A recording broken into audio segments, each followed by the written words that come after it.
நாங்கள் கட்சி ரீதியாக அவரிடமிருந்து நானும் எனது தந்தையும் எங்களது குடும்பத்தை சேர்ந்த சிலரும் நாங்கள் விலகியிருந்தோம்.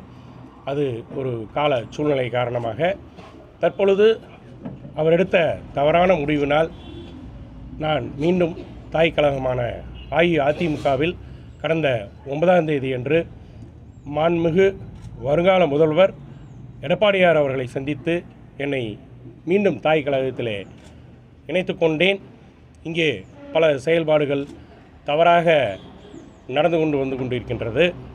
பல நபர்களிடம்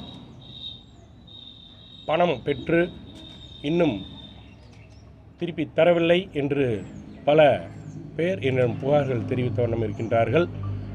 கடந்த 1980 1977 முதலாக சத்தியமங்கலத்திலே போட்டியிட்டு எனது சித்தப்பா திரு கே செங்கோட்டையன் அவர்கள் வெற்றி பெற்றார்கள். 1980 எனது சின்னத்தாத்தா திரு KM சுப்பிரமணியம் அவர்கள் இங்கே காங்கிரஸில் போட்டி போடும் பொழுது அவர் நினைத்திருந்தால் மீண்டும் சத்தி தொகுதியிலே போட்டியிட்டிருக்கலாம். ஆனால் அவர் அவரது சித்தப்பாவை தோற்கடிக்க வேண்டும் என்ற ஒரு நோக்கத்தோடு அவர் அன்றைய தினம் இங்கே கோபி தொகுதி வேண்டும் என்று கேட்டு பெற்று புரட்சித் தலைவர் எம்ஜிஆரிடம் கேட்டு பெற்று இங்கே ஒரு போட்டியை உருவாக்கி இங்கே எங்களது உறவுகளுக்குள் மிகப்பெரிய ஒரு பிளவுகளை ஏற்படுத்த காரணமாகவும் இருந்தார் என்பதை இங்கே நான் தெரிவித்துக் கொள்கின்றேன்.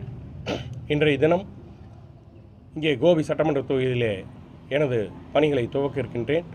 மாண்புமிகு எடப்பாடியார் அவர்கள் என்ன கட்டளைகளை இடுகின்றாரோ அந்த கட்டளைகளை ஏற்று தொடர்ந்து இங்கே பணியாற்ற இருக்கின்றோம்.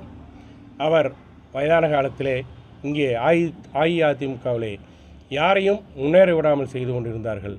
தற்பொழுது டிவிகேவிலே சென்று அங்கே இருக்கக்கூடிய இளைஞர்களை முன்னேற விடாமல் செய்யும் பணியை துவக்கி உள்ளார் என்ற தகவல்கள் எங்களுக்கு வந்து கொண்டிருக்கின்றன.